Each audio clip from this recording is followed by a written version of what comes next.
Chapter 2, The Constellations. Adapted for a modern audience from Camille Flammarion's book, Astronomy for Amateurs, 1903, public domain. Why constellations exist. Night returns, and the sky opens like a book you've read 1,000 times and somehow never finish. We already know the first page. Earth is a wandering world, gently held in a larger dance, surrounded by suns so far away their light is their own. Those bright points aren't mirrors, they're furnaces. They shine by themselves. Some are single fires. Some are pairs turning around each other. Some are crowds, whole systems with unseen planets curving in silence. Their neighborhoods are far beyond the reach of our pupils, but the brightest residents step forward, and that's enough to begin. How do we name them, all these lights? How do we find our way without getting lost in them? We do it the way we learned our way around Earth, with maps. The sky has its own geography, uranography, drawn not with borders and roads, but with stories and shapes. People long before us traced lines between bright stars and gave those patterns names. Sailors kept routes by the stars. Nomads crossed deserts by them. Farmers set calendars for themselves. And since memory loves pictures, the sky is filled with bears and swans and heroes and crowns. The figures are imaginary, sure. You can see a ladle where someone else sees a chariot. But the patterns help you find your way. That's the point. The starry map doesn't have to be literal to be true. So let's walk the map together, slow and simple. Your fixed compass. Face north. That's the opposite of where the sun stands at noon. You'll spot 7 bright stars you probably already know. The Big Dipper, also called the Great Bear, Charles Wain, the Plow, David's Chariot. 4 stars make the bowl. 3 make the handle. The whole thing never really sets from our latitudes. It just rotates around on an anchor point, like a mobile above a crib. That anchor is the North Star. Here's the trick. Draw a line from the 2 stars at the outer edge of the bowl, the front wheels of the chariot, and extend it upward about 5 times that distance. You'll land on a more modest constellation that mirrors the Dipper's shape, but smaller and flipped. It's the Little Dipper. The star at the end of its handle is Polaris, the North Star. It isn't the brightest star in the sky, though it's famous. Its light is gentle, but its position is everything. It sits nearly in line with Earth's spin axis, so as the sky appears to wheel around us, Polaris barely moves. If you're turned around on a dark trail or on a dark ocean, Polaris points north. Find it once and you can set your bearings. South behind you, east to your right, west to your left. The whole sky turns, yet that point holds. Between the Big and Little Dippers winds a chain of dimmer stars, curling like a sleeping serpent. Draco, the dragon. You don't have to memorize every link. Just remember there's a slow river of light between the 2 dippers, a reminder that the sky has more quiet than spectacle. If you pivot from the Big Dipper, drawing your eye across the pole to the side opposite, you'll find Cassiopeia, 5 bright stars shaped like a crooked W or M, depending on the season. Imagine it as a queen's chair. One line is the seat, the other the back. Cassiopeia and the Big Dipper trade places across Polaris like two friends on opposite sides of a campfire. When one is low, the other is high. That back and forth is a comfort, a sky rhythm you can feel even if you forget the names. Star hopping north and west. Trace the curve of the Dipper's handle and arc to Arcturus, a golden star that looks warm even on freezing nights. Arcturus anchors Boötes, the herdsman, a kite-shaped group. Continue the same curve across the sky and you'll speed to Spica, the brightest star in Virgo. Near Boötes sits Corona Borealis, the northern crown, a small crescent of stars with a single brighter jewel. It's one of those shapes you recognize once and never lose again. Now, build a triangle. Draw a line from Polaris to Arcturus and imagine an equilateral figure. The third corner is Vega in Lyra, a white hot gem near the river of the Milky Way. Vega is summer's lantern, matched to the south by Altair and Aquila the eagle, and to the north by Deneb in Cygnus the swan. Together, they make the summer triangle, a giant signpost you can't miss when the nights are warm. Cygnus stretches across the Milky Way like a cross, and at the foot of that cross sits a show for any small telescope. Alberio, a double star with colors like topaz and blue. 2 suns bound together, teaching your eyes that starlight has shades. If you pause here a while, the Milky Way will reveal itself.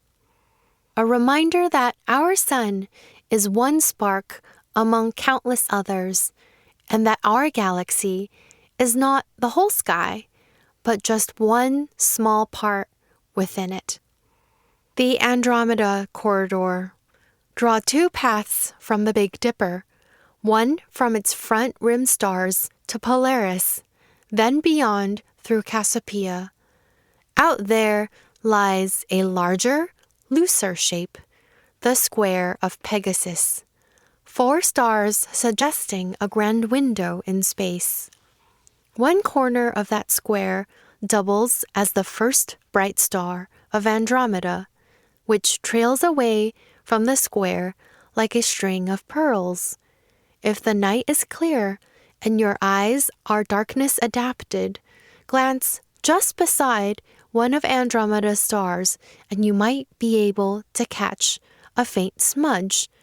Not a star at all, but a galaxy, the Andromeda Nebula, our nearest big neighbor, a city of 1 trillion suns far beyond our own. Looks like a breath on glass. Knowing what it is makes it feel like a miracle. Andromeda's chain carries us toward Perseus, a curve of stars forming a shallow bow.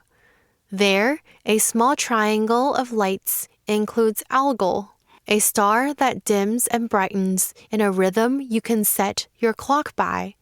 Every 2 days, 20 hours, 49 minutes.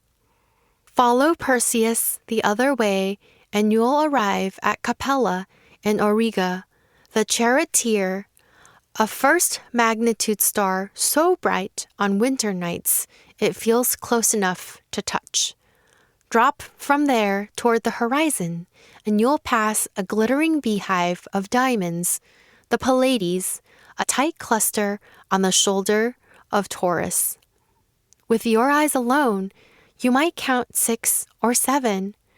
Through binoculars, dozens. The Zodiac Road, the sun's path across the year, The ecliptic traces a belt of constellations that rise and set with the seasons. That belt is called the zodiac. The name comes from an old word for animals, because many of the figures were drawn as creatures. The ecliptic is simply the path the sun appears to take because of the way we move around it. Month by month, at the same points in the year, the sun stands against the same sky. Start with Aries, the ram, the old first sign because the sun used to stand there at the spring equinox. But time has a slow wobble. So today, on March 21st, the sun sits in Pisces instead. Still, Aries remains a tidy goalpost, a pair of modest horns set between Andromeda and the Pleiades.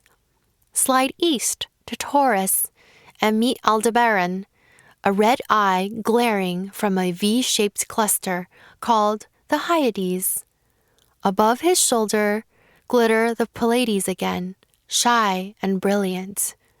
Move onward to the twins, Gemini. Two bright stars, Castor and Pollux, mark their heads like street lamps at the end of an alley. Below them is Cancer the crab, faint except for a little hazy nest you can catch with binoculars. Praesepe, the beehive cluster, a swarm frozen in place. Next is Leo the lion, with Regulus burning at his heart. Then Virgo with Spica, a blue-white spark. Between them lies Libra, the scales, a tidy pair of stars weighing the southern horizon. The zodiac dips lower here for northern viewers. Scorpius rises with a curling tail and a ruby called Antares glowing at its center. Not far away, Sagittarius leans like a teapot, pouring the Milky Way. Keep going and you'll meet Capricornus, faint and angular. Aquarius, the water bearer, pouring an invisible stream. And finally, Pisces, the fish. Winter's masterpiece. Winter brings its own masterpiece. Orion, the unmistakable hunter, rising in the east with 3 bright stars and a perfect belt. Trailing behind Orion lopes the big dog, Canis Major, with Sirius, the brightest star in the night sky. Above the hunter is his smaller companion, Canis Minor, with the warm lamp of Procyon. Draw lines between Sirius, Procyon, and Betelgeuse, and you've sketched the winter triangle, a seasonal cousin to summer's triangle. If this sounds like a lot of names, remember, you don't have to carry them all. A handful of wayfinders will unlock the rest. Learn the Big Dipper and Polaris. Learn Cassiopeia. Learn Orion and the Pleiades. Learn the summer triangle and the winter triangle. The rest will gather around like familiar streets. How to belong to the map. As you learn, the figures on the map will loosen from their myths and become neighbors. And every so often, let curiosity take you deeper. You'll discover stars that change too. The sky isn't static. It's alive, but on timescales that keep our worries small. Here is the promise in all of this. We get to make one of the grandest journeys possible. We don't leave home. We learn to see that home is already inside a larger space. We become, in a small and honest way, citizens of the heavens. The constellations are our street signs. The anchor stars are our porch lights. If someone asks what constellations are, you can tell them they're patterns we draw to remember where to look. They're agreements across centuries. They're a way to turn awe into orientation. In truth, the stars don't know about lions or bears or crowns or chairs, but we do. And the drawings help us look up, and the looking up helps us remember who we are, curious, passing through, and luminous while we last. Tonight, when you step outside, start with one thing. Find the Big Dipper, slide to Polaris, glance across to Cassiopeia, drift down to the square of Pegasus, pull the thread to Andromeda, swing back to Orion if it's the season, then pause. Let the map go soft. Let the sky be quiet again. The constellations are invitations, not to memorize, but to belong, not to conquer, but to rest. Look up, name what you can, smile at what you can't yet. The night will keep your place.